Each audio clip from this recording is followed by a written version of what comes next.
Hey everyone, Elizabeth here for my continuation on using sewing patterns for your costumes. This time I used sewing patterns and modified them to create a costume that I needed. I was Gadget from Chippendale's Rescue Rangers for Halloween this year. And I'm going to take you through some pictures I took along the process of making this costume. I thought taking the pictures would be easier because that way I could see exactly what I wanted to document and also not have to go through a ton of film and clean that up. So here are the steps I went through, and I hope what I have here is helpful for you.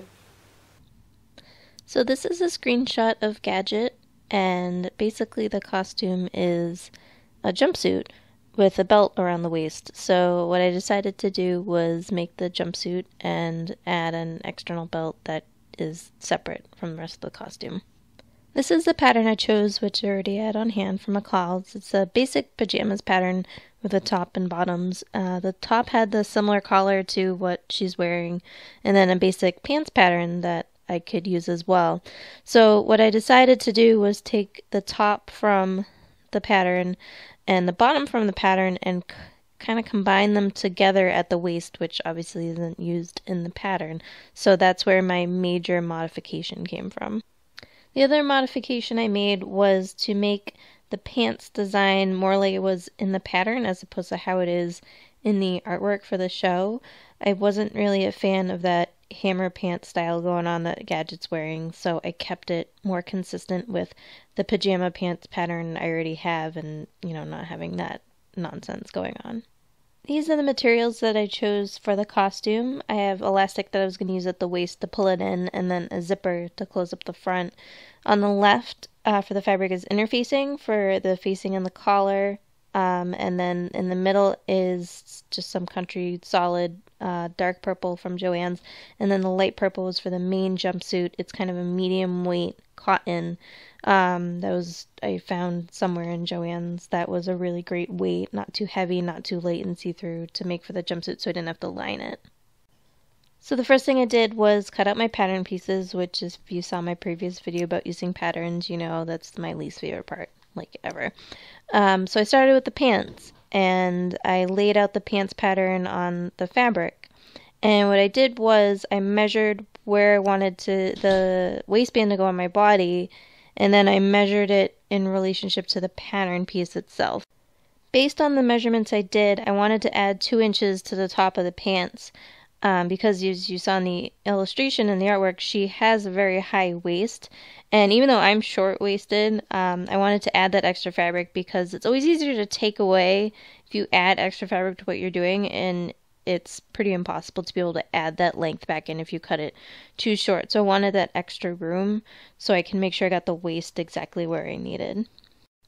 I then cut out the front facing and that other side of the fabric from the pants since the pieces fit well there. Now the pattern had 3 different lengths to it for depending on which pattern you used. So I cut things to the shortest of the 3 tops. And when you do that, if you want to use the pattern again, you have to make sure you don't actually cut one of those lines so you can save it for later. So I just kind of folded it and went with the line as a guide by the side so I wouldn't have to ruin the pattern piece to not be able to be used again. And you can see here it's the same with the bottom of the front and back of the shirt. It had that wavy line. And I knew eventually I would need a straight line to fit in with the top of the pants, but I also knew the shirt was way longer than I needed. So just to get things set as I did my initial cutting, I just cut it right along that wavy line. So everything would be consistent on the front and the back. I then added the interfacing to the collar and the facings as indicated in the directions for the pattern. And I also cut all my notches along each of the pattern pieces so I would know everything went and connected together.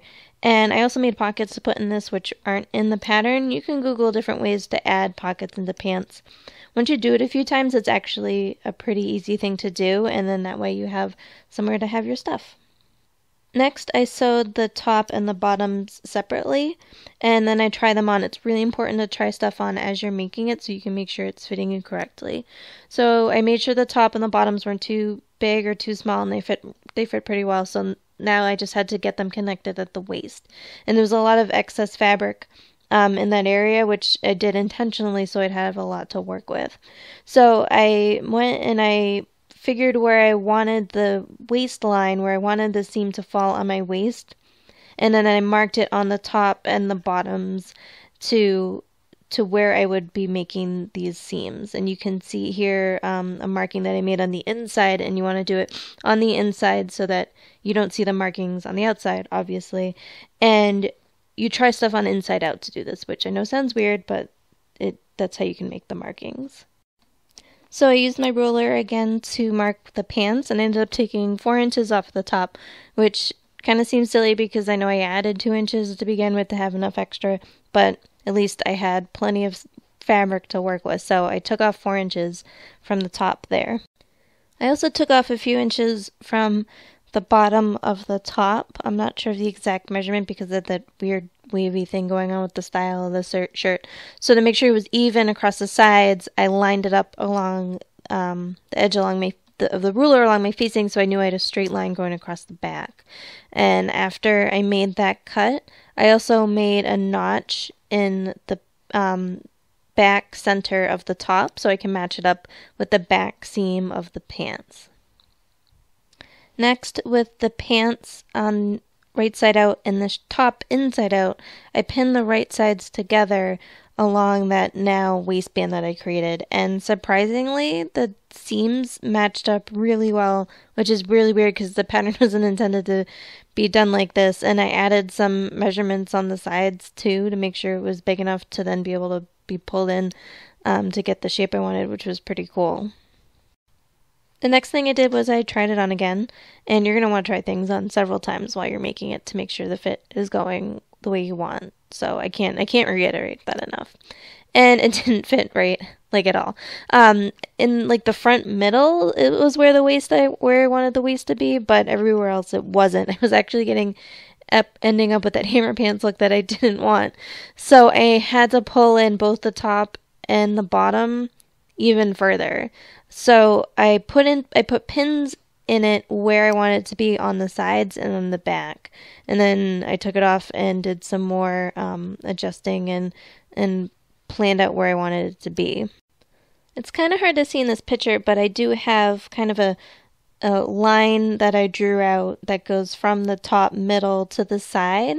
So it does go at kind of an angle, and I can know exactly what I'm doing and make sure it's the same on both sides as I'm sewing it to bring up the waist to the point where I wanted it to be. So at this point I went over and I sewed it and to make sure that everything was right, and then when I tried it on, the waist was exactly where I wanted it to be, which was awesome. So then I had to move on to the next step, which was hemming the pants. The pants came out too long at the bottom, so I cut off about 3 inches to hem it. And also the pants, even though they're big and bulky at the top, go into almost skinny pants. They're kind of like mom jeans almost. So I took a pair of skinny pants that I actually own and used that as a pattern. I didn't want it quite as tight as the skinny pants I own because they're pretty skinny pants. And I kind of went out by about 1 inch on both sides. And I brought it up to about a little above the knees, like mid thigh length, in between mid thigh and knee length, and I brought it in on both sides so that it would taper the leg going down and I would get the shape that's in the illustration.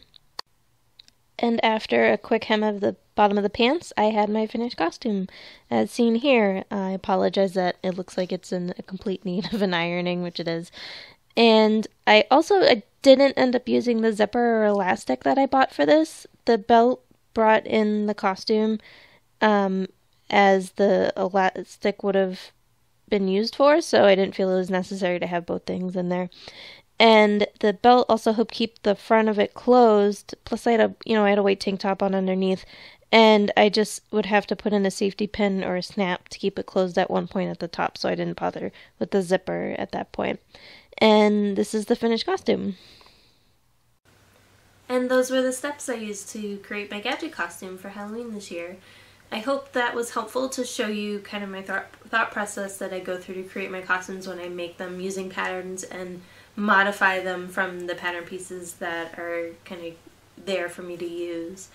This was kind of a simple example because there wasn't a lot that was done that was modified other than, you know, combining the two pieces at the waist, which it wasn't intended to.